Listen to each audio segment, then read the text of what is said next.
Lehenik eta behin arratsaldeon eta eskerrik asko guztioi, gaur etortzeagatikan ona Barrena Kultur areto honetara. Eta eskerrik asko baita ere udalari, espazio hau usteagatikan, gaurko mahai inguru hau egiteko. Eta eskerrik asko bereziki gure gonbidatuei, Paula Casares, soziolinguistikan doktorea, eta Iñaki Arruti, Lasarte Oriako udaletxeko euskara zerbitzu burua, eta gurekin baita ere, Urdaneta eskolatikan, Naiara Azkona, eskolako euskara batzordeko arduraduna, eta Naroa Elortza eskolako guraso. Eskerrik asko lauroi, hori alde batetikan. Gaur dakizuen bezala, ekainaren 2 hemen, Ordizian ospatuko dugu, Euskal Eskola Publikoaren 31. jaia, publikoa aido lemapean. Eta, ikasturtea ziratikan, buru belarri gabiltza jaiaren antolakuntzan. 3 ardatz izango ditu, aurtengo jaiak, publikotasuna, euskara eta aniztasuna eta inklusioa. Eta 3 ardatz horietan oinarrituta beste hainbat mahai inguru jardunaldi egingo ditugu ikasturtean zehar. Gaur izango da lehenengoa, gaur korrika hasten da Irunen eta guk hemen euskara izango dugu hizpide. Gaurkoa izango da lehenengoa eta mundu bat euskaraz, familian, eskolan eta herrian euskalduntzeko estrategiak izenburuarekin antolatu dugu gaurko mahai ingurua, bai?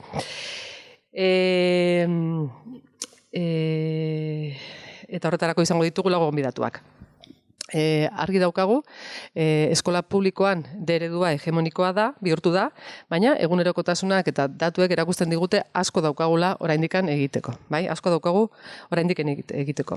Euskal Eskola Publikoarentzat helburu estrategikoa da ikasle guztiei euskara eta euskal kulturaren ezagutza bermatzea. Eta helburu hori lortzeko klabe batzuk identifikatu nahi ditugu gaur hemen ditugun gonbidatuekin, 3 erpinei helduta. Alde batetikan eskola eta eskolaz kanpoko espazioa, familia, bestaldetikan, eta baita ere herria. Hori izango da gaurko jardunaldien helburua.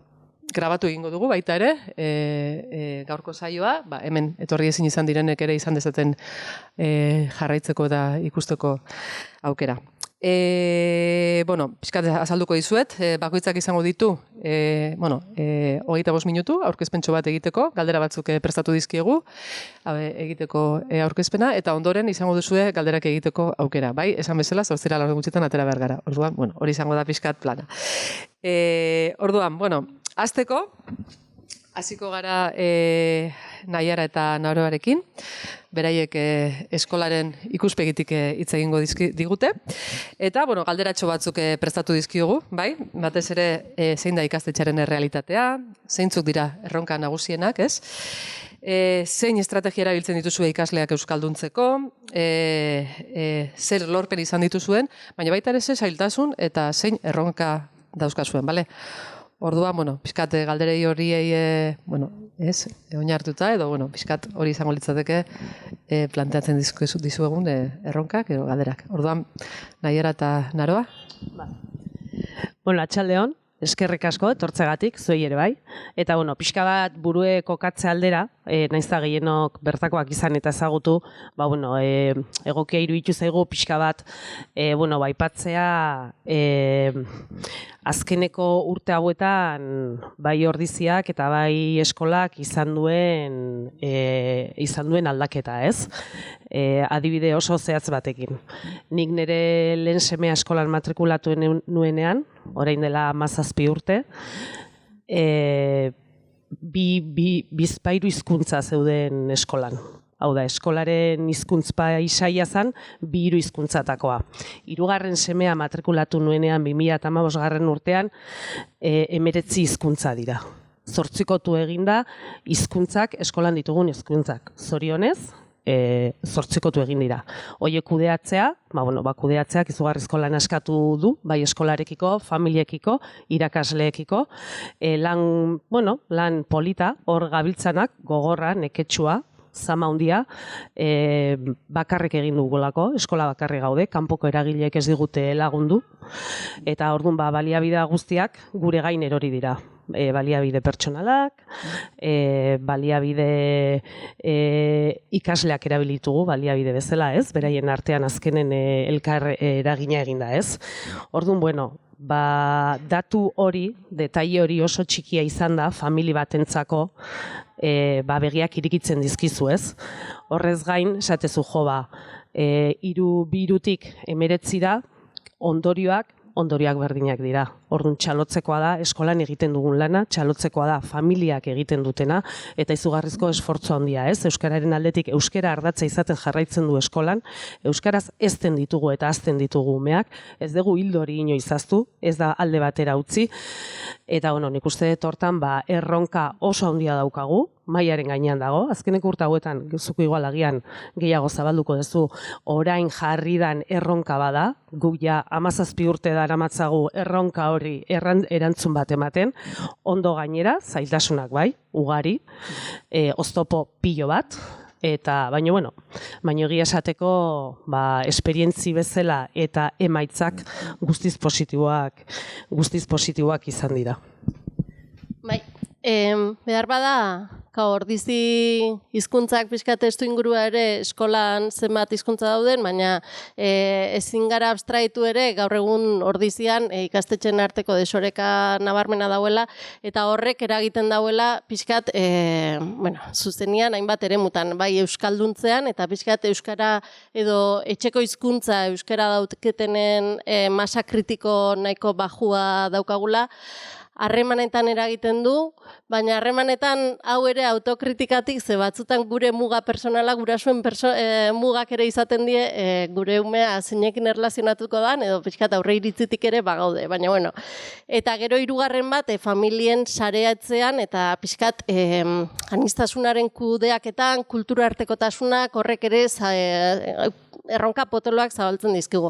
Eta horrez gain, ordiziz gain, gero daukagu Euskal Herri mailan dagoen joera bat, ez? Azkenian da, euskeran erabilera adibidez hemengo soziolinguistika klasterrak intzauen azkenengo neurketan aurren artean 5 puntuko jetxiera da erabileran. Behar bada, horrek eragiten du, hainbat erreferentzia faltagatik, izan lezke euskera eremu formaletara lotzen dalako, baina oso garrantzitsua iruditzen zaigu, eta azpimarratu beharrekoa azkenean eskola dela, benetan euskalduntzeko tresna potenteena daukaguna, eta eskolak behar duela, ez, baldintza egokia behar dituela lan hori egin ahal izateko. Bai, eta pixkan daroa komentatzen donakin, nik uste eta askotan aurreritziak gurasoak ditugu, ez? Gurasoak edo kalean batez ere, ez? Guk Amara Berri sistema daukagu, ni egia esateko Amara Berri entzuna baneukan, baina gero lanean hasi nintzenean gehiago ezagutu nuen, eta iruditzen zait, 21. mendeko aniztasunari erantzuteko dagoen metodologiarik igual egokienetarikoa da. Zergatik, egunerokotasunean umek talde txikitan beraien artean lana egiten dute, elkar lanean aritzen dira, eta denok dakigu, denok hizkuntza etxetik hizkuntza desberdinak dituzte, aurrak etxetik bakoitza etxean hitz egiten duten hizkuntza gehienak ez dute euskeraz hitz egiten. Orduan bakoitzak bere hizkuntza dauka, baina eskolan euskeraz hitz egiten dugu. Ez da berdin hemen orain, ni orain zuen aurrean hitz egiten egotea, edo naroarekin bakarrik hitz egiten egotea. Horrek ze ahalbidetzen du, talde txikitan lanean gaudenean, ikaslauek naiz eta euskeraz erraztasun handia ez izatea, ausartzea euskeraz hitz egitea. Zergatik hitz egiten dutelako 4 eta 5 lagunen artean. Orduan beraien artean, ez daki jende gutxiagoren artean gehiago ausartzen zea, duda galdetzea, zure iritzia ematea, lotxari gabe, libre. Ez? Eta gero bakoitzak bere ritmoan, poliki-poliki, etenik gabe, pausoz pauso, bere konfiantzarekin, bakoitza juten da garatu behar dituenak, lortu behar dituena, baina komplejo hori gabe, ez? Azkenean, 4 eta 5 ari direlako. Orduan, Amara Berri sistema hortan niri iruditzen zait oso egokia eta proposa dela. Eta horrekin beste eztabaida bat daukaguna da, taldekatzea, esken nire umea euskalduni gabe, ez balin badago euskalduni gabe, eta goro euskalduna bera. Eskolan garrantzia handia ematen diogun eragile bada, taldekatzeak, burua uste desiente sortzen dizkigunak, baina eskolak argi eta garbi dauka taldekatzeak zein garrantzitsuak diren. Taldekatzeak egiten ditugunean, hainbat irizpide kontutan izaten dira, ez ditugu ala nola nahi egiten, irizpide baliabide desiente eta gauz ugari kontutan izan behar dira, hoien artean etxetik ze hizkuntza dakarten, neska mutil kopuru berdina den, maila akademikoa, jatorria, den hartzen dugu kontutan talde txiki horietan euskerarekiko atxikimendua euki dezaten, ez? Zati, atxikimenduri gabe, beraiek ez baldin badute euskera berea sentitzen, ez baldin badute erabiltzen, ez dute identitate bat izango. Eta identitatearen atzetik hori da lortu behar deguna. Nik uste zuk hogian hobeto azalduko dezula, familiei bermatu behar dugu, familiek bermatu behar dute etxean, naiz eta euskeraz ez jakin euskeraren presentzia. Eskolak baliabideak eskaintzen dizkiegu ze estrategia erabili ditzazketen etxean, irudi interaktiboen bidez, komunikabide, ze komunikabide erabili dezaketen. Zuk ez dakizu euskeraz, baino sartu euskera etxean. Ez? Pixka bat, euskerarekiko gertutasun hori, ez dakit, ez dut hitz egiten. Ez da nerea, arrotza da, ez den nerea sentitzen. Orduan hor, eskola egiten dugu izugarrizko zubi ez akuedukto ikaragarria. Eta hortan, lanean ari gara, eta garbi euki behar duguna da gu bakarrik ezin dugula egin, ez dala bakarrik hizkuntza, hemen beste zerbait dagoela horren atzean, eta taldekatze horiek hain argi eta hain harin hitzeiten deuna kalen izugarrizko garrantzitsuak direla. Beraien artean lortzen dutena ikaragarria da. Eta lortzen dugun euskalduntze kopurua izugarria da. Familiei ere helarazten diegu hori, euskararen garrantzia, ez bakarrik hizkuntz akademiko bat izatea, horrez haratagoian, etorri herriko liburutegira, hemengo liburutegia erabili, primeran plataforma benga, hau daukezue etxean sartu, hitzein begiratu, korrika, euskaraldia, pixka bat beti ari gara, gizarteak eskaintzen dizkigun baliabide txiki horiek, eskolan txertatzen ditugu, manipulatzen ditugu pixka bat gure erara, gure egokitu ditugu, guri ondo etortzen zaigun ze hortan, eta bai umei eta bai familiei. Azkenen pertenentzi bat. Ezin da hizkuntza bat ikasi eta aparte sentitzen badi. Orduan parte sentitu behar ditugu, poliki-poliki, bakoitza bere mailan eta inungo konplejori gabe. Eta nik uste hortan, talde eskolako eredu pedagogikotik abiatuta, talde txikietatik, talde handira eta gero familira, lortzen ari garen, mirari ez, baino ikaragarrizko emaitzak ematen ari dana, ez? Dau, hau pixkal urdez kontraingo dut gure pixkat. Ze hiru eremu identifikatu dituzu eta pixkat eskolan eta pixkat nahiarak ekarri duena ere, ez? Esparru formal horretan, nola eredu pedagogikoarekin edo estrategiekin, nola bultzatu daiteken euskalduntzea, gero daukagu familia, eta iruditzen zait, hirugarren bat badauela familia eta komunitatea kontzeptua eta hezkuntza komunitatean inguruan, eta uste dut gure solkartetik ere horri garrantzia handia ematen diogula, eta gero izango litzake herri edo udal mailakoa, ez? Politika publikoek eta eragile ezberdinen arteko lankidetzak, eta bizkat nahiarak ere ekartzen zuena, elkarkidetza hori edo bintzat guztion artean proiektu hau ere bultzatzeko horrek, oso garrantzia handia daukala, ez? Azpimarratuta, beti ere, politika publiko hitz egiten dugunean, batzuetan jartzen dugu fokoa extraeskolarrak doakoak bihurtuko ditugu eta listo. Eta ez, kontua garrantzitsua da extraeskolarrak eta aisialdia gaitasun sozioekonomiko edo esparru sozioekonomiko diferentiei laraztia, baina, karo, eskola da benetan egituratzen duena egunerokoan ere euskera, hizkuntzak eta kultura arteko hori, ez? Orduan, guretzako oso garrantzitsua da gaur egungo desorekei eta errealitatei aurre egiteko, benetan politika publikoak korrutza bideratzea. Guraso elkartean barruan, Euskara urdanetarrak guraso elkartetik hitz egiten dut, lau helburu nagusi dauzkagu identifikatuta eremu honetan. Alde batetik, herritarrei eskola publikoak euskalduntzean egiten duen lana eta ekarpena azaldu, nik uste dut honekin eta horrelako topaketekin ere pixkat aitortza hori bultzatu nahi dugula. Eskola publikoko bigarren helburua, eskola publikoko familiei eskola publikoak euskalduntzean egiten duen lana eta ekarpena azaldu. Eta hau testu ingurutze bezala ere, bai euskaliztunei eta bai euskaliztunak ez direnak kokatu zertan ari garen eta zeintzu dien helburuak. Gero gure arteko komunikazioa euskeraz egitea, bai eskola publikoko zuzendaritzarekin, familia guraso elkartean, komunikazio ekintzak eta bideratzea guztiak euskaraz, eta eskola publikoko familiak euskara ezagutu eta erabiltzera gonbidatuko dituzten ekintzak bultzatu. Orduan, lau helburu makroak die, eta horiek oso ekintza txikitan egiten ditu, eta bizkat ari gara gauza txiki batzukin, baina helburu horiek bilatzeko helburuakin, ez? Dauzkagu identifikatuta bi espazio nagusi, esango nuke, alde batetik alde komunikatiboa, edo esparru komunikatiboa, eta gero beste alde batetik kohesioa lantzeko estrategiak, ez?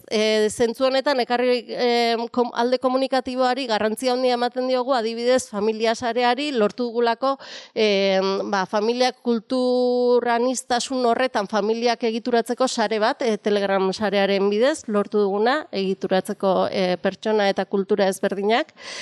Telegrameko aldibereko itzulpenak ere erabiltzen ditugu, hor daukagu gurasoetako bat adibidez itzultzaile lanetan, espero dut azkarregi ezkarela ibiliko, hor nabil begira.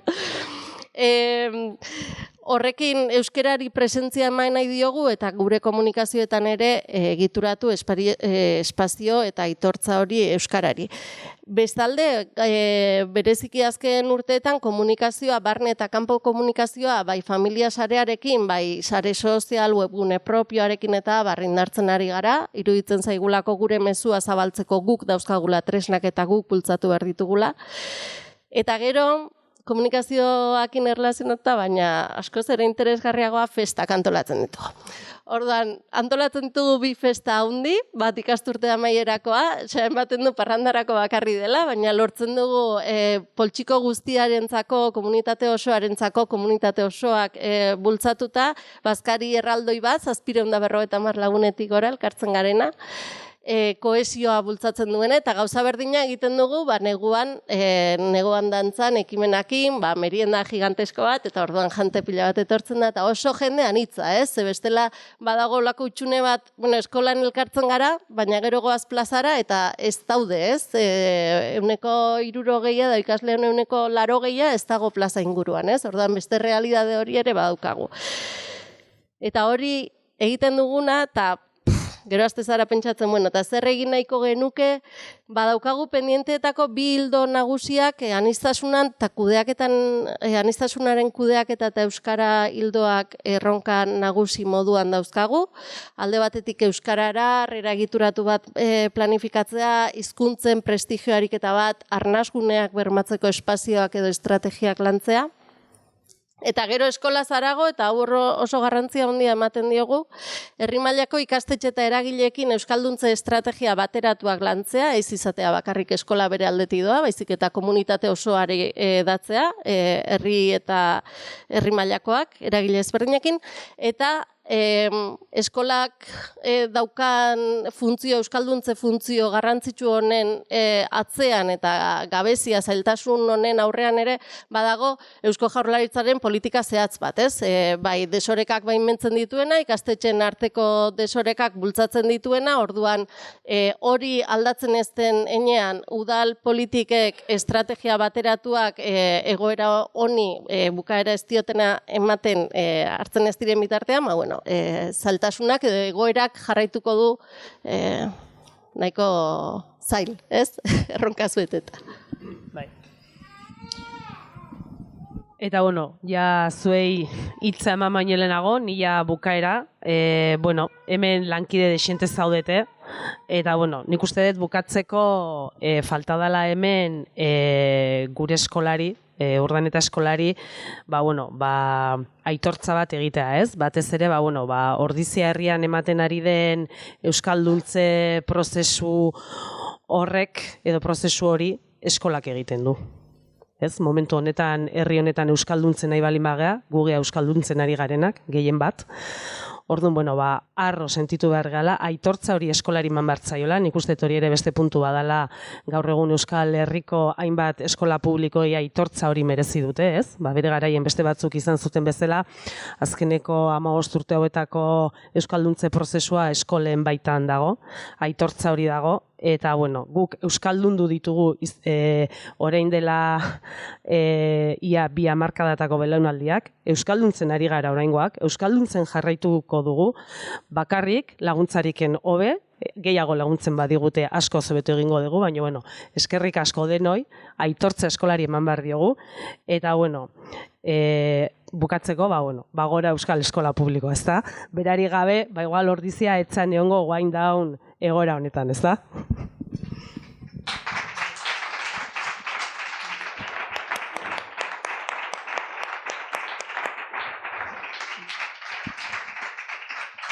Bueno, eskerrik asko Naiara eta Naroa. Zoragarri egin duzu, Zoragarri egin duzu eta gainera denboran, osea que eskerrik asko. Nik uste duzut klabe batzuk atera direla hemen. Naiara komentatzen zuena, nola aldatu den errealitatea, bera lehenengo izan zuenetik, nola aldatu den, nola dagoen errealitatea aldatu da. Esan duzu bakarrikan, oso bakarrik egin dituzuela gauzak, horrek eskagarria da, talde txikien garrantzia, pertenentziarena, hori uste dut oso garrantzitsua dela, komunitatea, eskerrik asko Naroa ez dut esan, baina komunitatea, eskola publikoak daukan garrantzia, euskalduntze prozesu honetan, festa baita ere, nola, bakarrikan ez dugu lan egingo, eta gero erronkak, erronkak ere oso garrantzitsuak dira, harrera plan hori, prestigiatzea baita ere hizkuntzak, hizkuntza desberdinak ulertu dizut, eta, gero desoreken kontua, azkenean hor ardura batzuk daude, desoreka horien arduradun batzuk daude, eta horiek ere mai gainean ipini dituzue. Eta, eskerrik asko eta egiten duzuen lan guztiagatik. Orain jarraituko dugu klabe gehiago identifikatzen, eta orain, Paula Casares emango diot hitza, bera soziolinguistikan doktorea da, eta esperientzia handia daka hainbat eskoletan egonda, eta hainbat lekuetan egonda, pixka bat hitz egiten, batez ere, badakit batez ere egondala baita ere, nola lagundu, euskaraz dakiten familiek horiek ze paper jokatu dezaketen, eta arlo horietan, bale? Honi ere, Paulari ere galdera batzuk planteatu dizkiogu, batzuk esatearren, esaten du Paulak, beste aurren rola oso garrantzitsua dela euskararen erabilera bermatzeko, sozializazioari garrantzia handia ematen dio, beti hitz egin izan dugu transmisioari buruz, baina berak sozializazioari buruz hitz egiten du, zein gomendio egingo zenizkiek eskola eta familiei.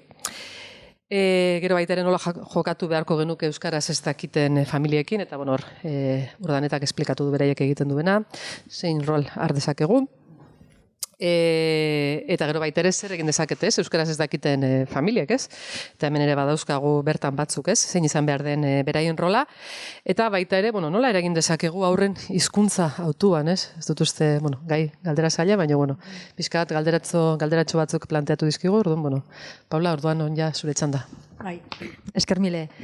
Bai, nik gogoeta batetik abiatuko nire hitzaldia, eta saiatuko naiz prestatu dudan aurkezpenean Lurdesek aipatutako galdera guztiei erantzuna ematen. Eta lehenbiziko gogoeta, bai inozoa ginen gaztetan, zerra nahi dut honen bidez. Duela 71 urte, hau da 6 hamarkada inguru, hasi zelaik euskararen berreskuratze sozial indartsua, nolabait maila kolektiboan indartu zena, euskararen aldeko bertze ekimen batzuk izan dira historian, baina gu nolabait gu segida garen mugimendu sozial hori, justu Gerra Zibilaren ondoko 40 zaro horretan hasi zen mamitzen, orduan hasi ziren 70ko hamarkadaren bueltan lehendabiziko ikastolak hartu zutenak pixka bat Gerra Zibilaren aurreko lehenbiziko euskal eskolen lekukotasun hori eta ja zabaldu zen, helduen euskalduntzeko mugimendua, gau eskolak zabaldu ziren. Beraz, garai horretan hasi zen nolabait euskara berreskuratzeko mugimendu edo proiektu kolektiboa. Eta ezkenuen hizkuntza bat nola berreskuratzen den erraten duen eskulibururik, ezkenuen manualik horretarako.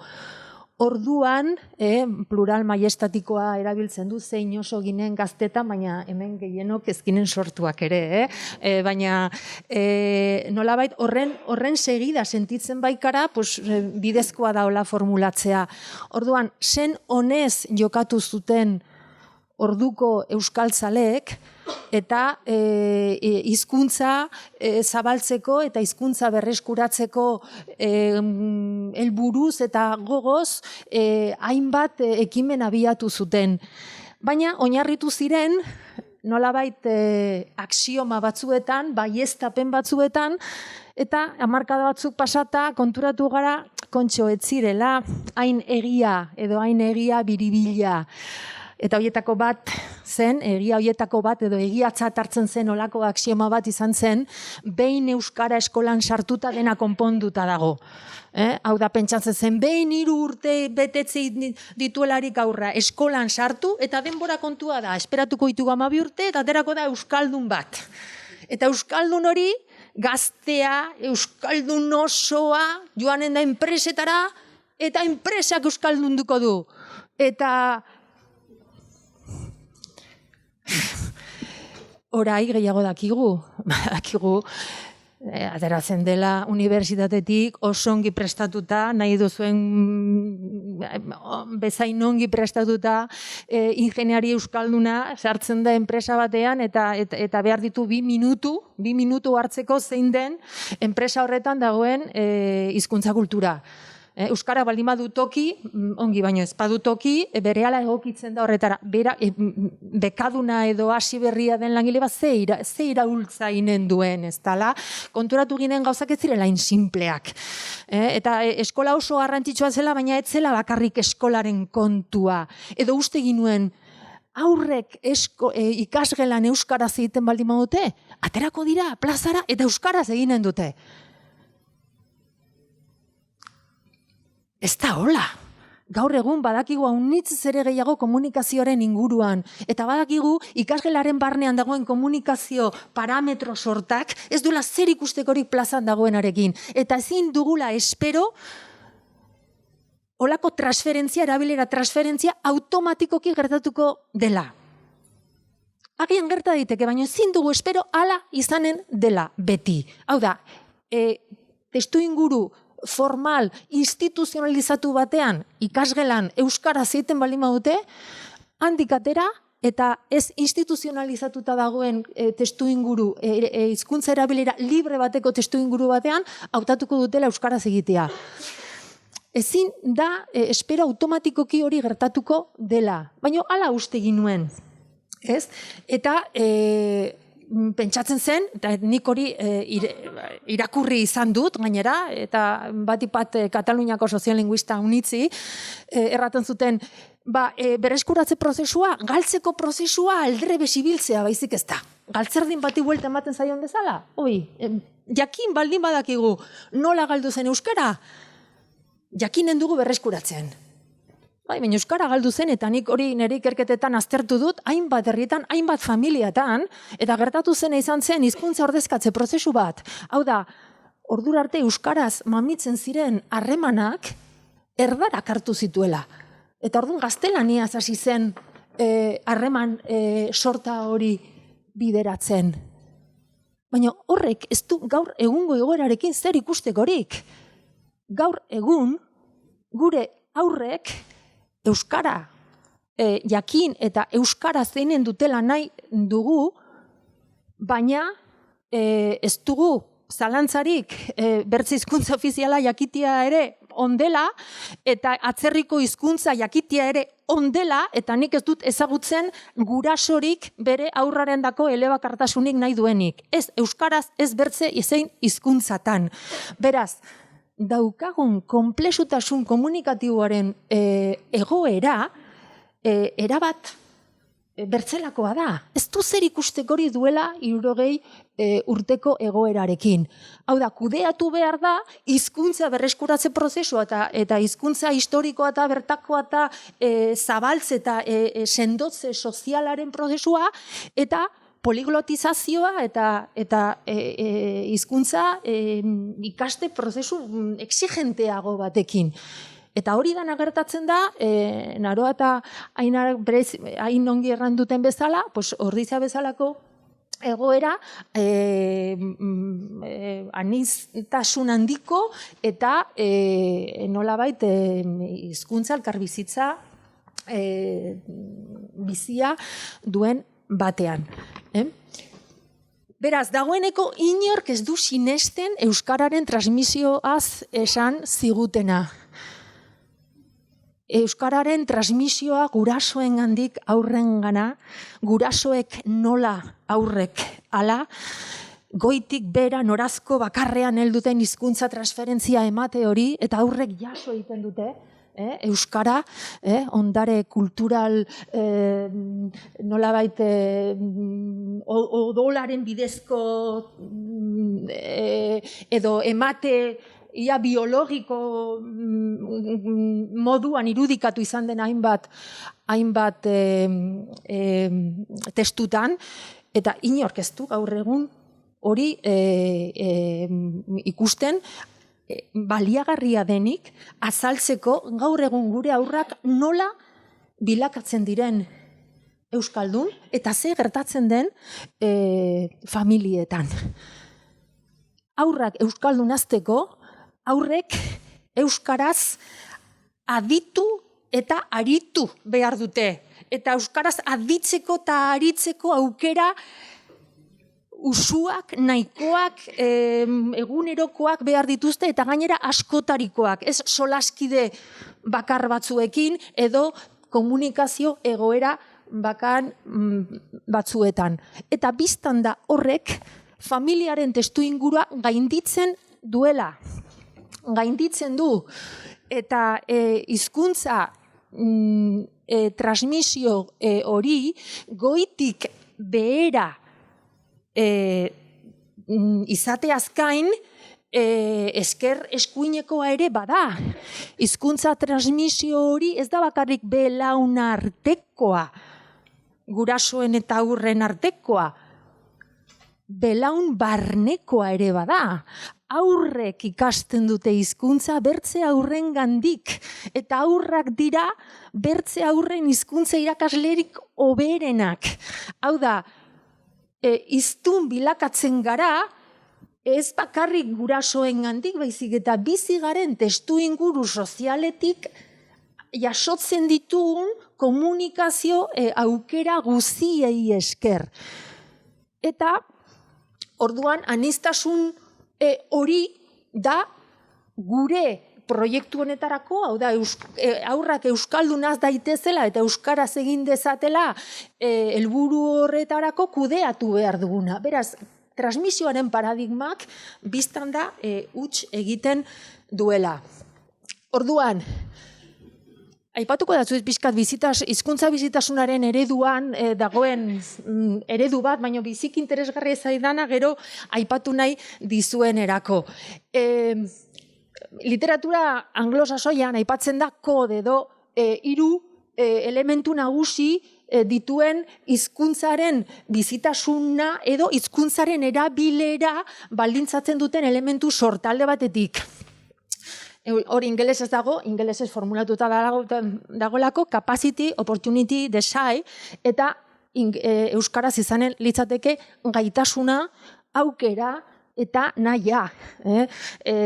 Jose Maria Sánchez Carrion txepez duela ja 40 edo 30 urte errantzuen erabilera, ezagutza erabilera eta motivazioa. Nolabait 3 elementu funtsezko dira hoiek. Erabileraren atzean daudenak.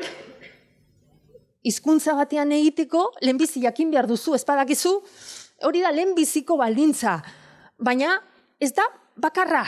Eta agian pentsatu izan duguna, eta duela hamarkada batzuk indarrean zeuden axioma horietako bat zen, ezagutzatik zetorrela zuzenean erabilera. Baina ez, ezagutza da baldintza bat. Baina gero hizkuntza horretan egiteko aukera behar duzu. Bertze solaskideren bat, edo aukera sozialak behar dituzu. Eta 3. Elementua da nahia. Eleaniztunak dira gure aurrak, gara gu. Beraz, eleaniztunak hautatzeko aukera du. Eta hori dana kudeatu behar da. Hau da, ezagutzatik ez dator zuzenean erabilera. Baizik eta tartean dira, haunitz alderdi, kudeatu behar direnak. Eta ulertu behar direnak, azken batean, aurraren erabilerari eragiten diotelako, ez? Orduan, ikusiko dugu zer gertatzen da hor daude gure aurrak, ordiziako aurrak, imaginatu, eta gaurko gaia da nola kudeatu, nola jokatu eskolaren, familiaren eta ikaslearen arteko joku horretan aurrak motibatzeko edo aurrei aukera emateko euskaraz egin dezaten. Nola bilakatzen da aurra hiztun, euskal hiztun? Bueno, pues lehenbizi, hor dago familia. Eta familia batek euskalduna den ala ez, edo euskaraz egiten duen ala ez, kontuan hartuta, baitu, hiru arlo nagusi hizkuntza emate hori, hizkuntzazko sozializazio hori bermatzeko etxetik. Alde batetik, hizkuntza bera transmititu, transmisio, etxeko familia transmisio hori guraso euskaldunek egin dezakete. Baina horretaz gain, badira bertze arlo batzuk, motivazioa eta erabiltzeko aukerak. Nik hiru horiek ikusten ditut familiak bere eskutan dituen eragiteko arlo nagusitzat. Eta euskaraz ez dakiten gurasoek, transmisioa ez, biztanda ezin dute transmititu euskaraz ez dakitelakoz, baina euskaraz ikasteko eta oro har, hizkuntza aniztasuna balioesteko jarrera onak eta balio honen transmisio handia egin dezakete, eta hori oso importantea da motivazio lan hori. Eta gero erabiltzeko aukerak, Naroak eta Ainarak, Ainara edo Naiara, dislexikoa naiz barkaidazue, baina eske Naiara eta Ainara nire buruan dira bat. Naiara. Vale, aipatu dute, egia da, etxe batean naiz eta gurasoek euskaraz ez jakin, badira zorionez, gaur duela 20 urte, baina unitz ez ere baliabide gehiago, etxe batean euskaraz aditzeko, euskaraz kantatzeko, euskaraz istorioez gozatzeko, euskara izateko etxeko elementu bat gehiago. Eta gero, barrenduko naiz pixka bat alderdi bakoitzaren nolabait aukeretan, baina oraikoz behinpin familiaren egitekoa, familiaren eragiteko arloak horiek erranen nituzke. Bertzalde batetik eskola dago. Eskolak osatu egiten du hizkuntza jabetzaren prozesua. Batzutan, euskaraz etxean ikasteko aukerarik izan ez duten aurrendako, eskola da hor zurtoina, eskola da hor oinarria. Baina eskola ulertuta ikasgelan gertatzen den kurrikulum eremukoa, hau da, berez, ikasgelan gertatzen den irakaste eta kurrikulumaren barnekoa dagoena, eta kurrikulum eremukoa ez dena, hau da, ikastetxeak sortzen du giro bat, ez bakarrik ikasgelan, gero jolastokian, jantokian, garraioan, halakorik dagoen ikastetxeetan, eta ze garrantzitsua dien espazio horiek. Espazio horiek ez dira osagarri. Gero komentatuko da zu zergatik diran oso importanteak espazio horiek eta oro har eskolaz kanpoko arloa. Gero eskolak egin behar duen funtzio hori eta bai familiak eta bai eskolak elkar osatzeko nolabait hizkuntza emateko ardura horretan. Eta hori dena gertatzen da ordizian, hau da, herri batean, komunitate batean, plazan, eta komunitate bakoitzean hiztunak baditu aukera batzuk hizkuntzan egiteko. Eta azkenean aurroiek bilakatuko dira hiztun testu inguru horretan. Komunitateak berak egiten duen sozializazio prozesu baten barnean. Komunitateak ematen dituelako aukerak, adibidez, eskolaz kanpoko jarduerak euskaraz egiteko, edo tokiko hedabideak euskaraz aditzeko, edo plazan jostatzeko, ez dela gauza bera, astea hiztuna Ordizian, edo astea Irunen, edo astea Hendaian, ez da gauza bera, inguruak baldintzatzen du. Orduan, 3 alderdi horiek dira, azkenean, haurraren hizkuntza sozializazio prozesua osatzen dutenak. Eta azkeneko hau, plaza, herria edo komunitateak, erabilera soziala bermatzen baitu, berak finkatzen du, familiak egin dezaken transmisioa eta eskolak egiten duen hizkuntza irakastea. Sendotzen du erabilerara eramateko aukera ematen duelakoz. Erabilera soziala da transmisioa finkatzen duena, edo hizkuntza irakaste prozesua finkatzen duena. Erabilera soziali gabe, haunistan ikusten dugu, ze gertatzen da kanpotik etorritako hainbat familiatan. Igual, adibide bat emateagatik, Errumaniatik edo Bulgariatik, edo etorri den familia bat, aurrari hizkuntza horretan egiten diote, baina aur horrek bakarrik etxean du hizkuntza horrekin harremana.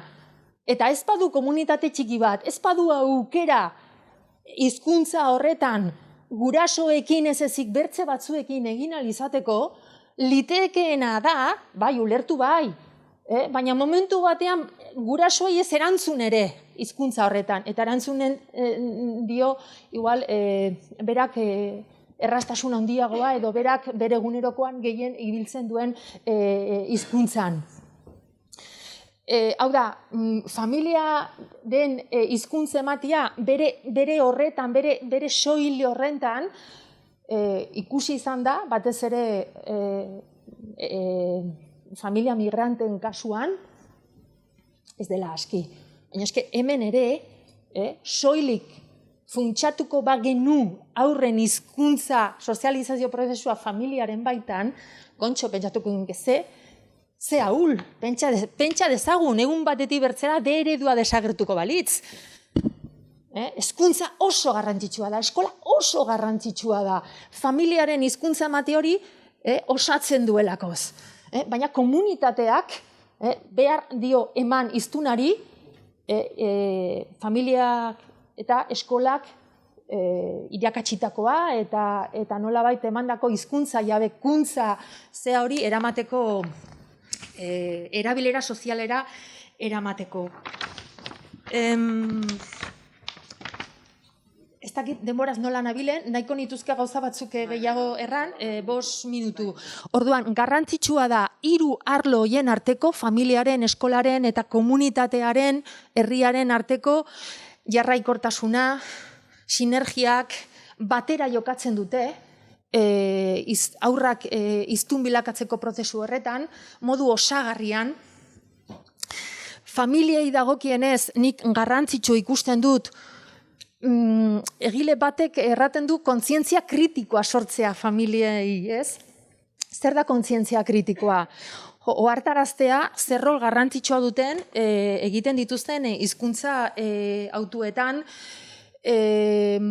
hizkuntza emate hori ez dela etxera mugatzen, eta bertze arloetan ere batzutan gurasoek hautatzen dituzte bertze etxetik kanpoko arlo hoietan ere hizkuntza ikasten duela eta hiztun bilakatzen dela aurra. Hizkuntza ikasten da ez bakarrik ikasgelan edo etxean, hizkuntza ikasten da eta hiztun bilakatzen gara komunikazio egoera guztietan, eta orduan zenbat eta gehiago izan orduan eta aukera gehiago izanen du aurrak hizkuntza hori ez bakarrik barneratu baizik eta horretan eroso eta eroso aritzeko. Gero familia guztiak hartzea, transmisioaren ideia klasiko horrek nik kritikatu dudana, bakarrik euskaraz zekiten familiak hartzen zituen eta bazter uzten zituen euskarak etzekiten gurasoek osatutakoak.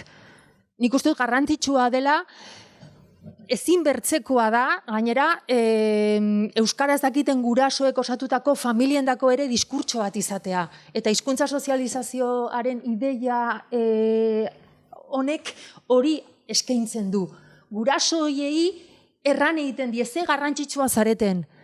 Hizkuntza ez dakizu eta ezin duzu erakatsi ados, baina egin dezakezue motivazio lan handia zuen aurra euskara ikasteko eta hizkuntza aniztasuna balioesteko. Eta aurro horri erabiltzeko aukerak emateko. Gero, familien heterogeneotasuna kontuan hartzea garrantzitsua da, familiak oso askotarikoa dira, ez bakarri jatorriz edo, interesez, eta orduan izan behar dugu diskurtso bat, eta aktibatzen baldin baditugu eragiteko moduak hori aintzat hartu behar da, familien heterogeneotasuna, laguntzeko, informazio emateko, baliabideak eskaintzeko aukerak eta sistematizatu, edo euskara zerbitzutik, edo euskara elkarteetatik, familiek ezin dute sentitu bakarrik daudela honetan, eta nik uste dut eskolaren eta komunitate osoaren berotasuna eta baliabideak eta laguntzak behar dituztela. Eta agian familiei, gurasoei, batipat euskararen elementua agendan ez duten hoiei, hoien gana iristeko bide berriak. Asmatu eta pentsatu. Guraso eskolak sortu, edo aisialdiaren gune erakargarriak, eta ez dakit, herri bakoitzean, eman buelta bat horri nola iritsi, ze bide berrietatik, iristea zaila zaikun familia hoiei. Eskolaren arloari begiratuta, nik uste dut garrantzitsua dela, eskolak dagoeneko egiten du, lana ongi, arrontongi egiten du eskolak, baina oso mugatuta dago, denbora zasteko. Hori lehenago solastatu gara, ez? 30 urte daramatzagu erraten handietxi egiten dugula aurrak eskolan ematen duen denbora. Uste dugu hauniz dela. Baina hasten gara ikusten, benetan, ze denbora ematen duen eskolan, eta hor ez dela bizitzak itzen, eskolaz kanpo badela bizitza handia, konturatzen gara, nolabait, eskolak baduela muga bat denbora aldetik. Baina denbora hori oso ongi probesten du. Eta azkeneko urteoketan ahozkotasunaren inguruan kezka handia sortu da ikastetxeetan oro har. Ahozkotasuna sartu da nolabait lehentasunezko agendan. Eta hor egon behar du, ahozkotasuna landu behar da. Eta kurrikulumeko esparruan ez ezik, estrategiak eta programak, aisialdire lotuta, kurrikulumetik kanpo dauden egoera hoietan eta oro har eskolaz kanpoko egoeratan. Lehenago erran dut, ezin dugu espero automatikoki gertatuko dela ikasgelatik erabilera transferentzia bat jolas libreko egoera batera. Ezin dugu espero. Kontxo, baina ezin dugu provokatu, gauza bada, ezin dugula sistematikoki espero hori hala gertatuko dela bai ala bai. Baina ezin dugu deus egin eta nik uste baietz. Eta horretarako ikasgelatik euskarazko erabilera horren transferentzia egin alizateko erabilera libreko esparruetara, rol garrantzitsua izan dezakete hor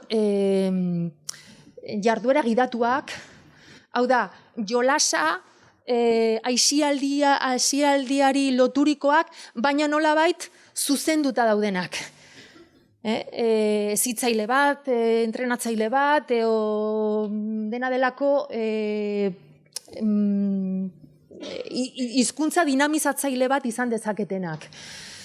Eta horiek, baldin badute beren izaera instituzionalizatua pixkat lausotua, hau da, aurrak ez badu sentitzen ikasgelan bezala dagoela, badagoela hori irakasle bat agintzen duena ze hizkuntzetan egin, dinamizazio hori ongi egiten baldin bada eta aurrari ikustarazten baldin bazaio, bea ongi pasatzen, berak hautatzen duela ongi pasatzea hizkuntza horretan, eta horretarako estrategiak daude, nik uste dut funtzio oso garrantzitsua bete dezaketela jarduera erdi instituzionalizatu horiek provokatzeko errandu dana.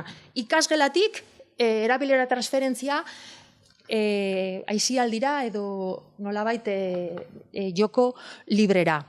Eta jakituko dut, ez dudalako agortu nahi, bueno, plaza eta herriari dagokionez, berretsi ze garrantzitsua den esparru hori hizkuntza portaerak finkatzeko, izaera sozializatzailea duela, azken batean komunitateak, eta errandudanari loturik oso garrantzitsua da, komunitate batean, herri batean, ordizian berian, jokatzen duten elkartek edo kirol klubek edo aurre eta gaztetxoekin harremana duten eozein taldek garbi izatea ze ahalmen handia duen eragiteko aurre eta gaztetxoen hizkuntza portaerei. Eta antolatzen diren jardueretan, izan kirola, izan kultura, berdin da zer, hizkuntza portaerei eragiteak beharko lukela izan helburu esplizito bat. Familiek jakinta, antolatzaileek jakinta, eta hori egotea sartuta oso ongi jarduera horren agendan eta nolabait dena delako jarduerarekin batera berezik landuko dena. Eta horretarako prestakuntza. Hezitzaileek, entrenatzaileek, subjektu horiek oso importantera, klabeak dira. Eta horiei prestakuntza berezi eman behartzaile, hizkuntza dinamizazioari loturikoa. Dena delako esparrua garatzeaz gain, loturik duten hizkuntza portaera eragiteko helburu hori ere bete alizateko. Eta azken ideia, ikerketa dela importantea eta unitz ikertu behar dugu. Deus ez dakigu aurren jokatzeko, edo deus guti dakigu aurrek aurren hizkuntza portaeren inguruan. Hemen maistrak ibiliko zarete seguraski, edo ez dakigu zer dela eta aur talde natural batean nagusitzen den gaztelania edo euskara. Kontu kuantitatiboa da, baldin badira nagusi etxe euskaldunetatik heldu direnak espero dezakegu sistematikoki euskara izanen dela, ez da kontu kuantitatiboa. Zer dakigu aurren arteko hizkuntza lidergoaren inguruan? Ez dakigu gauza ondirik. Nola gertatzen den hori, nola baliatzen aldugun lidergoaren teoria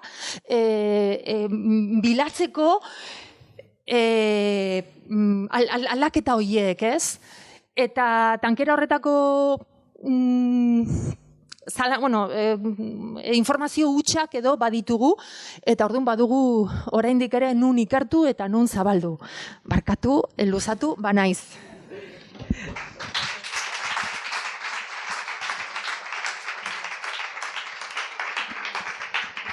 Bueno, eskerrik asko, Paula.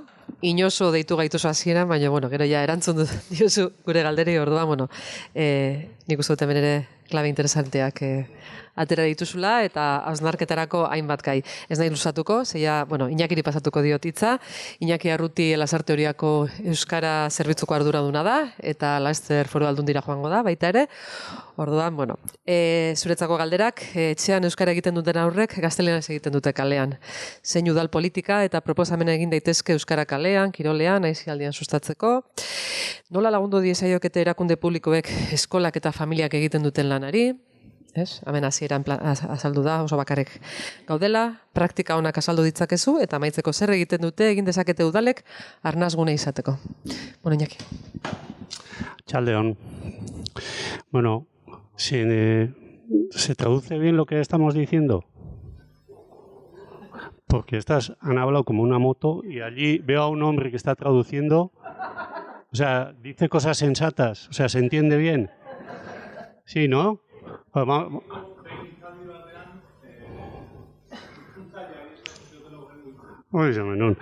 Le damos un aplauso porque lo que ha hecho hasta ahora...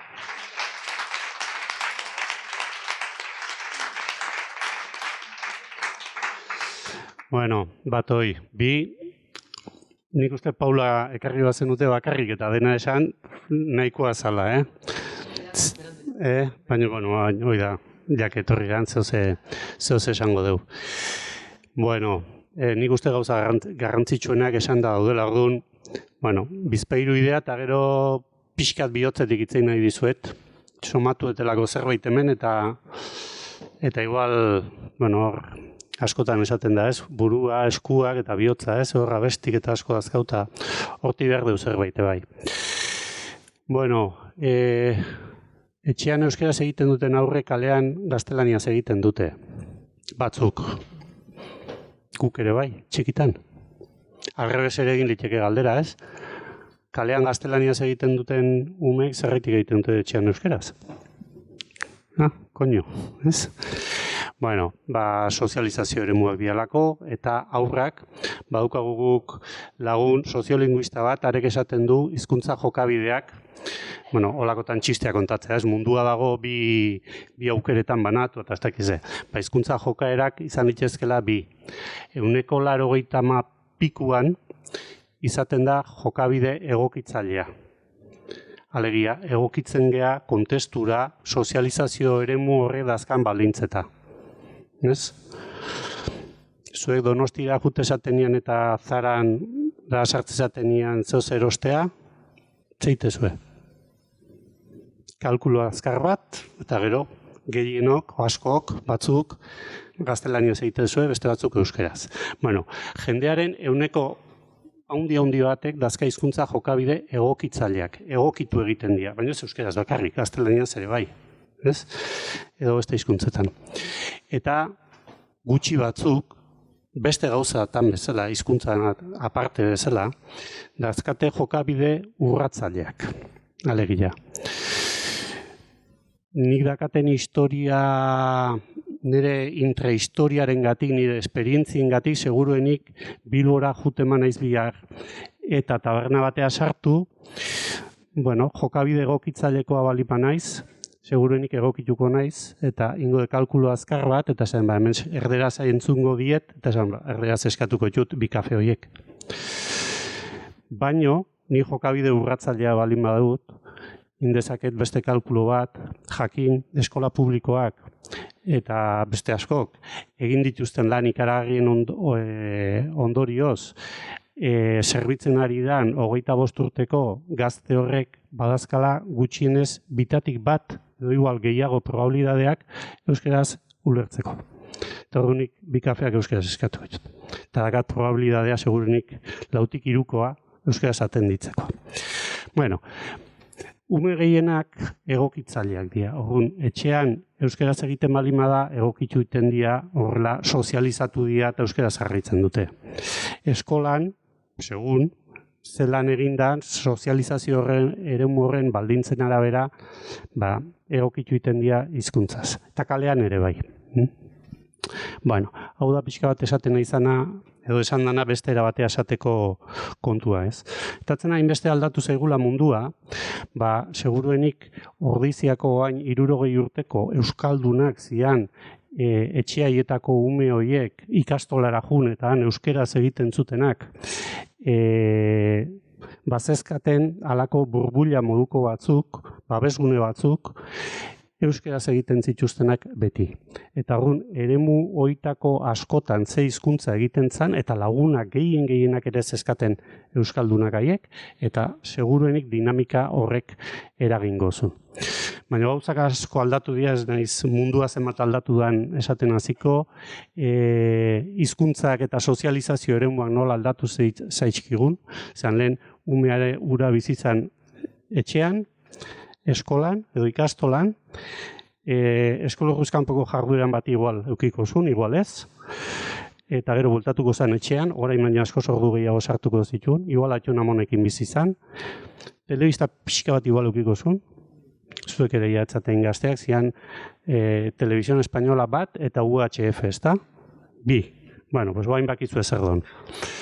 Oain gutxi, aipatu prentsan atea zen, pantailetan, bueno, adin sektoreka banatuta, bueno, bataz beste 4 ordu terdi pasatzea egunean pantailaren aurrean. Hori sozializazioaren modu bada, beste bat.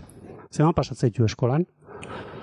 Zuek lehenengo filakoak dakazuek kriston irakasle pinta. Bai, asmatuet? Ez? Gurasoak. Txiste bazan, Bueno, orduan bigarren filakoi. Bueno, ez, lehenengo, jungo naiz filaka. Zuek adibidez, hartuko dut 8-10 urteko neskato bat, orrizikoa. Zenbat egun bizi da urtean neskato hori? Galdera, errea gaizki esatez, baina beste guztia ondo. Zenbat egun bizi da urtean 10 urteko neskato hori?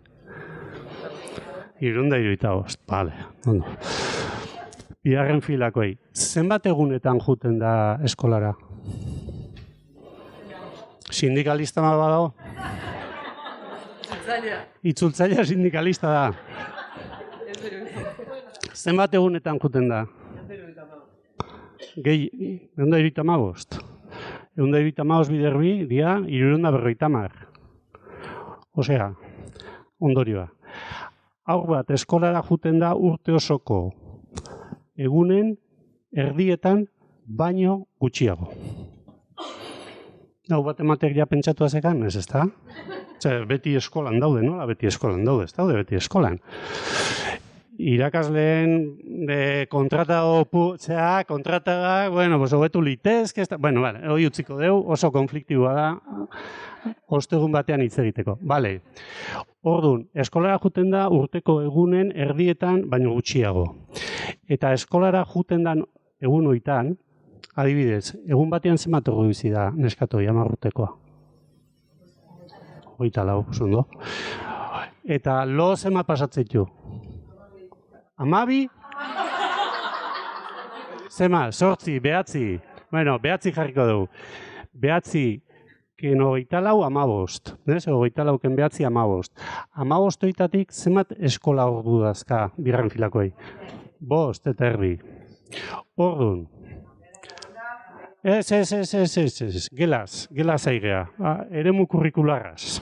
De ereduan, Bale, orduan galdera da. Urte osoko, kenduko jau, gauak kenduko jau, 9 ordu horiek utziko du pakian umia, orduan, gehatze zaizkio esna orduak 15. Urte osoan, eskolara juten dan, erdia baino gutxiago juten dan, egun horietatik, egunero 5 ordu terdi horiek, suposatuz denak gelan euskeraz ereduan ematen ditula, inglesa eta gaztelania kenduta, ze proportzio suposatzen du horrek bere urte osoko esna orduekiko. Ze, galdera zailegia ostegun atxaldako. Bai, ze proportzio du gelak bere urte osoko esna orduekiko? Zemat? 10. Jode, hain jarri zeate defensiban. Zenbat? Erdiaren erdia. Ez, suspenso. Bueno, hoi baino 30 urte hezkuntza saileko euskara zerbitzuak indako ikerketa batean ateazan neurtu zituzten, 5 ordu terdi egunero pan, de ereduko haur batek, 10 urteko haur batek, pasatzen ditu bere urte osoko esna orduen 15% euskeraz, alegiak gelan, dena euskeraz eginda.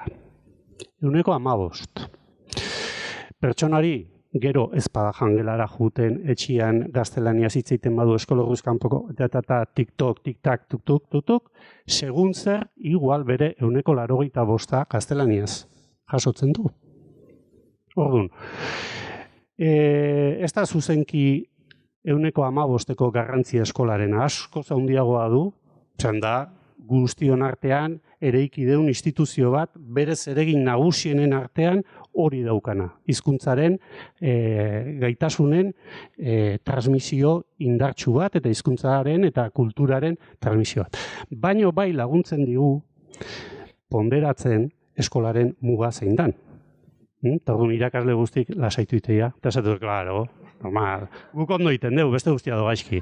Bueno, ez da hola, baina bai ematen digu ikuspegi bat, Paula esaten aizanari inguruan ere. Alegia, aurren hizkuntza errealitatea izango da, aurrek bizi dituzten errealitate hoien hizkuntzen batura.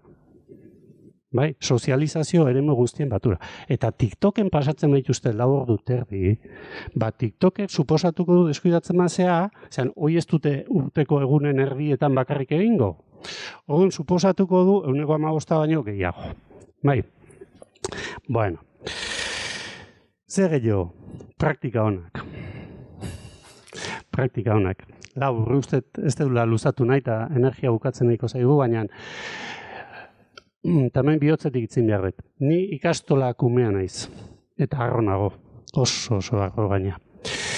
Baina somatuet, zoze banekin, herri askotan pasatzean ni lasartetik nator, oseak kontatuko nizueke nahi dezuena. Eurasoek Landaberri lasarteko ikastola sortzen ibilizian, da ni ikastola kumea naiz, privilegiatua sentitzen naiz, gure hizkuntza historia kontestu guzti hontan, dena euskeraz ikasi nion, institutua dereduan egin nun, EHUn biologia egin nun euskeraz, erabat, eta 20 pare bat urtekin lasarterako euskera teknikari plazatean nun, eta hasi nintzen lanean. Inun lehendabiziko gauza izan zen herriko ikastetxea bisitatu. Ni zein behar dezan, orduan imaginatuko zuen. Soziolinguista ez dakik gehan, izatezkeo geroztik egin zen biologia ikasi nun. Bueno, ikasi nun ekologia, eta orduan hizkuntza ekologiakin da hor, gehatzen naiz ni, ematen diot esplikazioa nahiari, baina bueno. Zein nun, herriko ikastetxe guztiak bisitatu.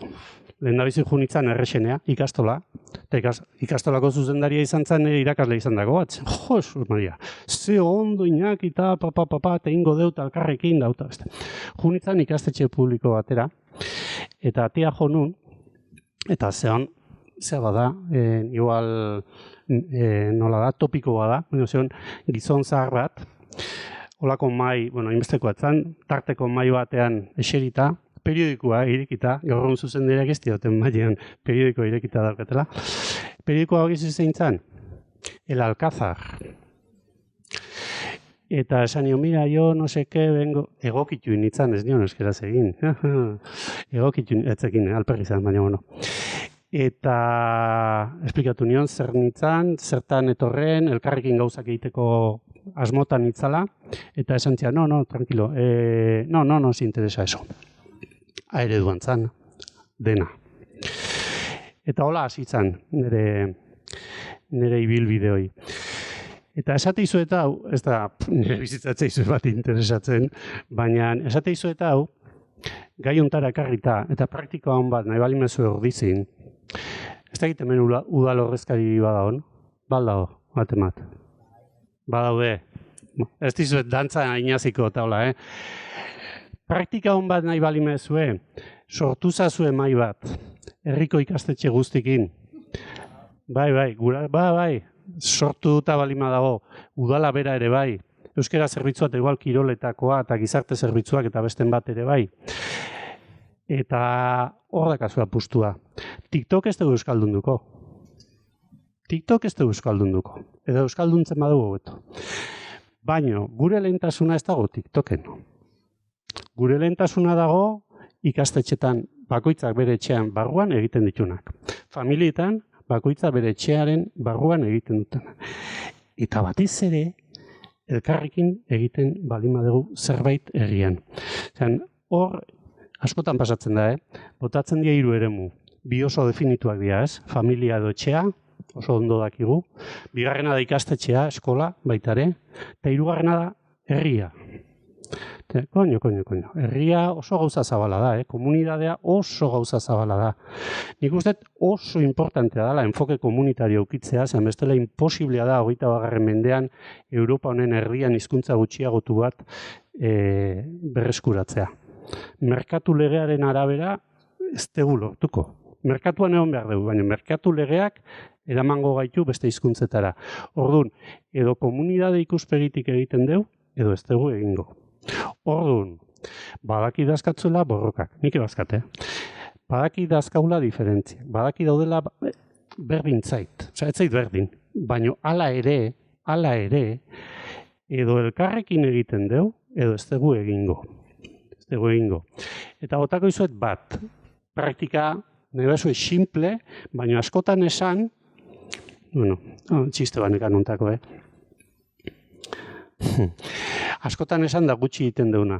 Bakizu ezin zan txisteaz. Igual da.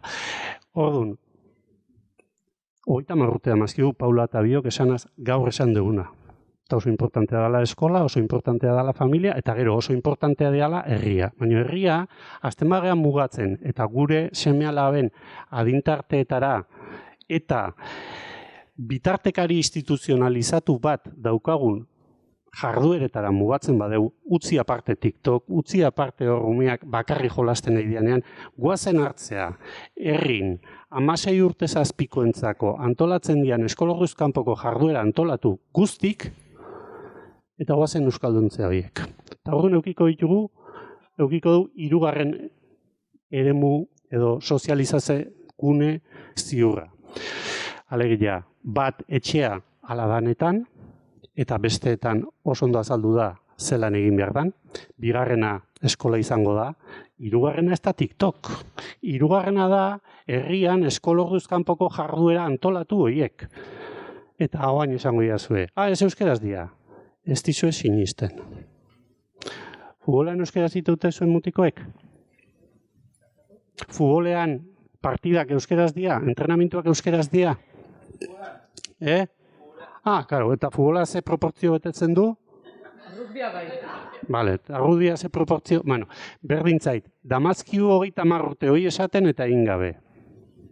Orduan, sortu behar da praktika ona, oso argi daukazue. Mai horretan jarri behar da gure haur edo gure seme-alaben euskalduntze edo sozializazio prozesuen habitat bat eman behar diegu.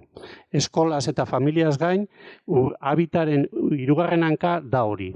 Eta horretarako hartu behar ditugu neurri asko eta jende askok. Eta ez behin iteko, baizik eta jarri behar ditugu dispositibo batzuk beti martxan arituko dianak. Eskolan bezala, edo familietan bezala. Bai. Eskologuz kanpoko jarduera horiek antolatzen dituzte. Ia seguru, herri bat dutatik bestetara aldeak egoten dira, baina bat udalak. Udalak antolatzen ditu, udala da produktore bat, ekoizle bat, eskologuz kanpoko jarduerena. Kiroldegia, kulturetxia, gizarte zerbitzutatik egiten dian gauzak. Pila bat egongo dira. Beste izaten dira eskolak, guraso elkarten bidez, eskologuz kanpoko ekintzak, eta 3. dira elkarteak. Kirol elkarteak, kulturakoak. Pasaitugu urte pila bat, eta eskologuz kanpoko jarduera horiek gidatzen dituzten bitartekari horiek, azkenean hezitzaile horiek, entrenatzaileak, danalakoak, askotan dira gure eskoletatik sortu dian ikasliak. Ordizia bezalako egoera soziolinguistiko batean zeinetan denek badakiten, eskologuz kanpoko jarduerak antolatzeko nik uste jauzi bat eman behar deula. Osea, ulertzeakoan gure seme-alaben euskalduntzea, ulertu behar deula habitat ikuspegi horrekin. Eta batu behar ditugula behintzat 3 hankoiek. Etxea, eskola eta eskologuz kanpoko jarduerak. Eta aulena 3. hori dakau. Eta hor ere ez da berez pasako. Eta lehen entrenatzaileak gu futbolea jolazten duenean gurasoak zian eta asko erdaldunak zian eta hola ibili ginean, eta hoain asko euskaldunak dira, denak dira euskaldunak, baina ez badeu lan fin egiten, haiek ere gehienetan dazkate jokabide egokitzaileak eta umeek erderaz egiten bai egokitzen dira eta erderaz egiten dute. Ez denek, baina askok bai. Inertziak horretara eramango gaitu gero eta gehiago. Bai. Orduan, lehenengoa, klabea da, eskologuz kanpoko jarduera antolatuak umei euskeraz eskaintzea. 2 arrazoi nagusi. Bat, ahal dute, denek, ereduaren ondorioz, eta bi, komeni zaie. Alegia, ez da nahikoa eskola, ez da nahikoa familia, eta, karo, internet guztia euskeraz bakarrik ongo balitz, ahaztu eskoleguz kanpo, baina ez da hola. Orduan, txikitik haundirako eskailera hortan, 3. hau da, eta gure esku dagoena. Gure esku balima dago, horri heldu beharko genuke. Eta gaina hau, hartu beharko genuke, aurreko batean, igual pixkat zentzu zeagoa da, tekniko xeagoa dauka, baina bakizu UEMA, ez da? Udalerri euskaldunak edo deitzen zaie arnasgune geografikoak. Goierren pila badazkatzue. Arnasgune geografikoaren idea hori dala ingurune horretan hizkuntza bat, gure kasuan, euskera hegemonikoa bihurtzen dala eta bea dala hizkuntza komuna eta erabilera nagusikoa. Hori baitare ikuspegi geografikotik eraman genezakela ikuspegi sozialera edo funtzionalera. Eta eskola da arnasgune, zea bat ez da? Arnasgune bat. Arnasgune funtzionala deitzen zaio, ez geografikoa, funtzionala. Bihurtu behar dugu eskoleguz kanpoko jarduerak arnasgune soziofuntzionalak. Zeatik, arrazoia oso argi dakau, umeek ahaldute eta komeni zaie. Eta bi, kondizioak dazkau. Kondizioak dazkau ordizi batean. Atarra bien igualez, baina ordizi batean bai. Eta orduan, bai udalak, bai guraso elkarteak, bai beste elkarte guztiek, kontratatzen dituzten, hartzen dituzten, ezitzale guztiek, bat, gaitasuna behar dute. Eta ia seguru 100% izango dituztela, baina ziurtatzeko neurriak hartu behar dira. Eta bi, entrenatu behar ditugu, jantzin behar ditugu. Pasabeharkea kontzeptu hortara eskoleguz kanpoko jardueren bitartekari hori, ezitzaile hori, labur esatearen, hau bizi izan behar du. Baina hau bizi izan behar du ez euskeraldian. Hau bizi izan behar du bere jokabide profesionalean irakasle batek izan behar duen bezala. Irakasle batek bere eskola eremuan ordizin ezin du belarri prest izan. Bere jokabide profesionalak eredu baten barruan eskatzen dio, hau bizi izatea eta egongo dira umeak erderaz diotena, baina horretik ez da egokituko. Profesional bada, eta orduan berak badaki jarduera hortan nola aritzu behar duen eta beti ibili behar dula hau bizi. Eraman behar dugu hori, trasladatu behar dugu hori, ezitzaile guztietara. Eta hori da, ikaragarrizko lana ez dana kanpainekin egiten. Jarri behar dira sistema guraso elkartetan, bestelako elkartetan, udalean, hori dena lantzeko. Eta urtero ezitzaile berriak egongo dira. Eta urtero jantzin behar dira. Eta zentzu bat eman behar zaie. Eta entrenatu behar ditugu badaude metodologiak oso posible da. Zuen ikastetxeko aur futbol taldeko, ez dakit daukazuen, saskibaloi taldeko ume mordo bat entrenatzaileari gaztelania zuzenduko dira. Egoera libreago horretan. Zer egiten du entrenatzaile horrek? Oso posible da askok laguntze ustearekin gaztelaniaz egitea hobeto komunikatzeko eta hobeto lortukoit. Eta egiten sozializazio eremu bat gaztelaniazko bihurtu. Justu aurren hizkuntza garapenean komunizaionean bestea danean. Botatzen ditut adibideak, baina hortako behar dezue sexu gogorra praktikatu. Lan mai hori osatu behar dezue, juntatu inbertzeate eskola, ikastola, udala, elkar lagundu behar dezue, euki behar dezue ikuspegi bat aruntzagokoa, eta honi eman behar diozue egitasmo potente baten forma. Baliabideak eskatu, jarri. Eta diagnostiko bat egin. Eta zein dira eskoleguz kanpoko jarduerak ordizin, bat emate badakizki. Bakoitza kontatuko iskit bereak. Badago norbait badakizkina guztiak. Eta ze hizkuntza egoeratan dago. Daude. Alegia, horietako guztitatik entrenatzaile guztiak dira euskaldunak edo ez. Eta norbaitek ematen dio formazio soziolinguistikoa estrategia batzukin 4 ordu, 4 ordu ikasturte hasiera guztietan guztiei aurrak ze egoera diferentetan etorriko dian eta hori nola kudeatu behar dut. Pues praktika hon bat nahi bali mezue, pues hor dakazue bat osona. Eta, bueno, ez dakit, gauza gehiago kontatuko nituzke, gurasoen ingurun da badaude, baina galderaketare irekitzeko asmoa zenuten da hola xiutzekot. Galderentzako txanda, galdera bota hortikan eta nik errepikatuko ditut. Bai, hemen galdetzen dutena da, aita batek komentatzen du, semeari euskaraz egiten dionean da berak erderaz, beti ez, dagoela esaten euskaraz egin, eta ez dakiela jarrera hori egokia den. Norbaitek, igual zuetako biotako batek, edo biok. Bitu, erantzuteko...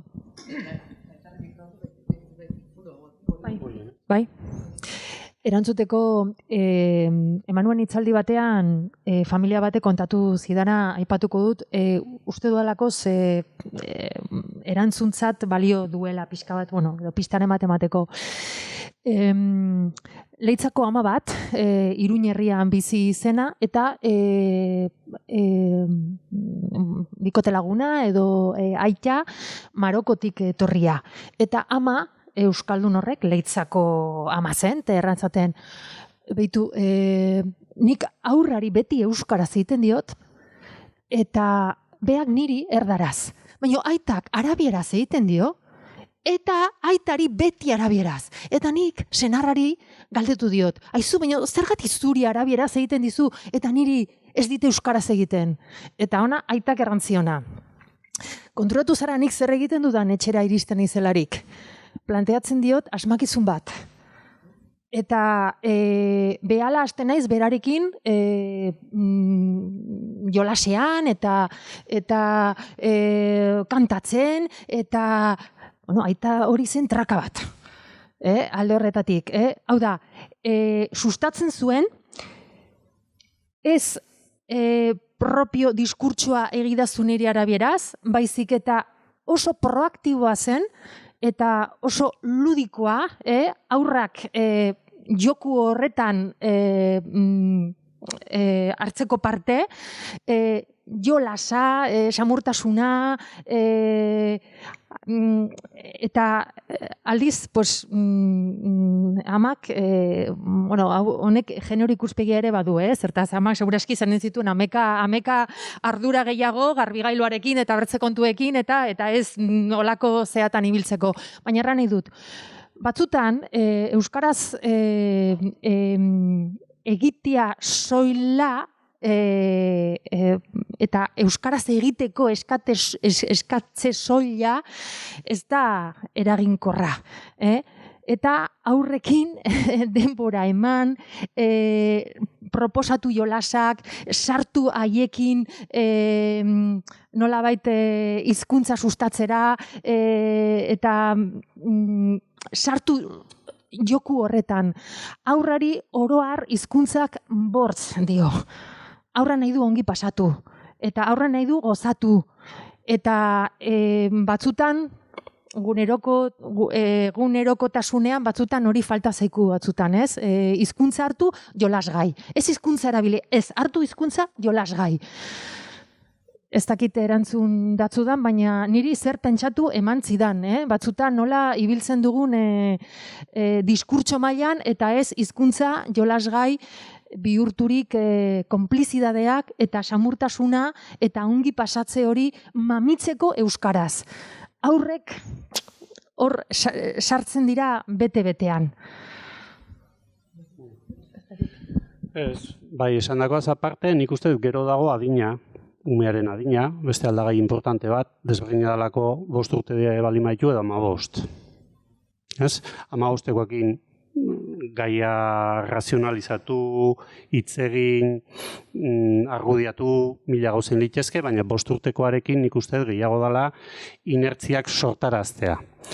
Inertzia sortarazterakoan hala nahi badu gurasoak, hau aukera librekoa da irakaslea bezala, alegia hau bizi izatearena, alegia nola bate bide urratzaile izan behar du beste gauza askotan bezala. Gurasoak nahi ditu bere seme alabei hainbat gauza transmititu, jokabide batzuk, danarako, eta tartean hizkuntzarena. Orduan, euskeraz egin dezan eskatzen aritzea baino, importanteagoa da euskeraz aritzea beti. beak ez gaitzala aldatu gure hizkuntza ohituretan. Da euskaraldiaren idea hori. Zatzena hori egiteko erak daude, eta zenbat eta helduak gean einean, beste gauza batzutan bezala, eduki behar ditugu beste baliabide eta estrategia batzuk hori goxo erakargarri seduzitzaileago izateko adin hortakoa. Eta gero baita ere, nik uste horrelako egoera askotan gertatzen diala transizio egoera batzuk, ez? Umeak, izaten ditun bezala, nola dira, zeatarako joerak, ez? Kasketetarako joerak edo danalako, segurenik beste input batzuk dazkalako ume horrek garaioitan, badauka horreako tendentzi hori, ez da? Nik uste dut, garrantzitsuena dela gurasoak tinko eta xamur hizkuntzan mantentzea, nola egin behar duen esaten aritzea baino.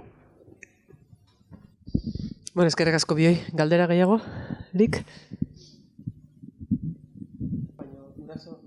Guraso kanpotarrak dituzten horien kasuan, ez? Nola, eta ez diegu deitzen euskaldun, ez? Eta eurek azkenean nola sentitzen dira, eta identitatearen kontuaz galdetzen digute hemen.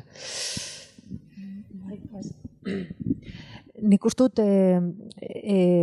identitatea ulertzeko modu ezberdinak daudela.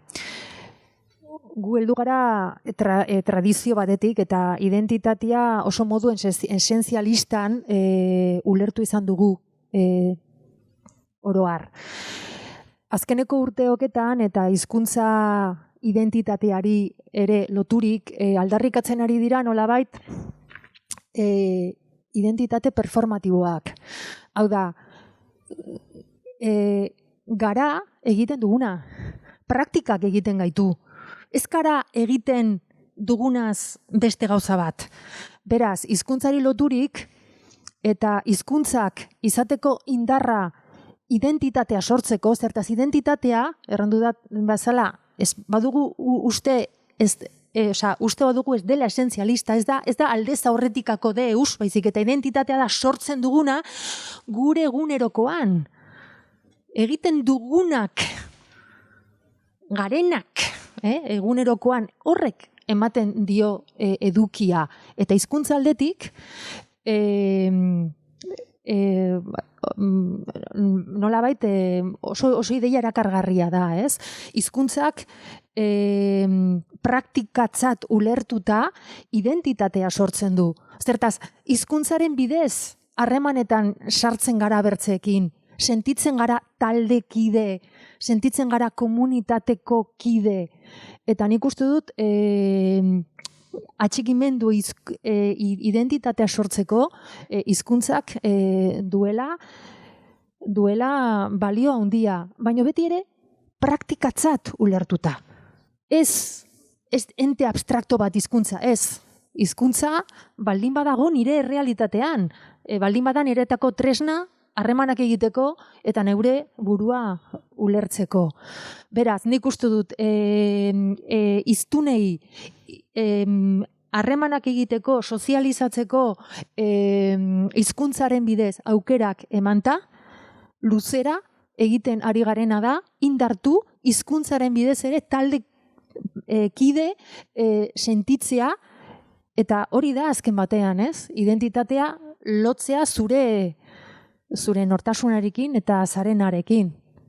Ekin ere... Bai, ez dezu zelako galdera bota, eta nik uste oso ondo erantzun dagoela, baina bai dagona da gaur egungo hoi beti pasada. Baina gaur egungo egoeran eta jasotzen ari geran etorri herrien kopuru handiagoekin, nik uste dut gizarte mailan bai irudikatu behar deula, igual eraiki behar deula, aurrelako hitzarmen edo kontratu berri bat, zeinetan bertako izandako eta etorri berrien artean batak besteari bi zentzutan ematen dion horretatik, nik uste Igor Elortzak kantatzen du beste erosi CD-a, oso polita da, gutasun berri baten idea, ez da? Gutasun berri hori eraikin behar da, eta eraiki behar da hizkuntza komunitateak berak etorkizunik izango badu, hizkuntza praktiketatik etorri beharko du, ezta? Eta horretarako nik usteet giltzarria eta zuek baino esperientzia gehiago ukitzea zaila da, igurtzia behar du. Elkarrekin aritu behar gea. Eta hor hizkuntzak behar du presentzia hori, ezta? Bueno, ez da egun txarra, identidadea eraikitzeko beste herri askotan ez dagona, gure herrian, garai batean Xenonarekin intzialako gauza asko, jabetzen mazea korrikak zerbait aporta badiezaguke, horrelako gauzak dira. Horrelako gauzak dira, batzutan praktikak dira hizkuntzaren erabilerakoak, baina beste batzutan dira nahien edo motivazioen eremu hortakoak, ezta? Eta nik uste horre jarraitzea dela klabea, ez dakit nola esan, nahi ez dunak ere ez du identitate hori eraikiko, baina hizkuntza praktika asertibo eta erakargarri izan daitezken horietatik nik uste gutasun berri bat eraikitzetik etor litezkela etorri berri horien seme alabak identitate hori eraikitzen guteko bidea, ez. Eskerrik asko. Itxi behar dugu, ze ja bestela botako gaituzte, ikusi dute, galderak poliki atera direla, baina, nik uste dute hausnarketarako gauza asko geratu direla hemen mai gainean. Eskerrik asko guztioi, eskerrik asko Iñaki, eskerrik asko Paula, benetan, etortzeagatikan, eta eskerrik asko nola ez, Naiara eta Naroari eskolatikan, eta eskerrik asko egiten duzuen lan guztiagatikan, eta eskerrik asko zuei.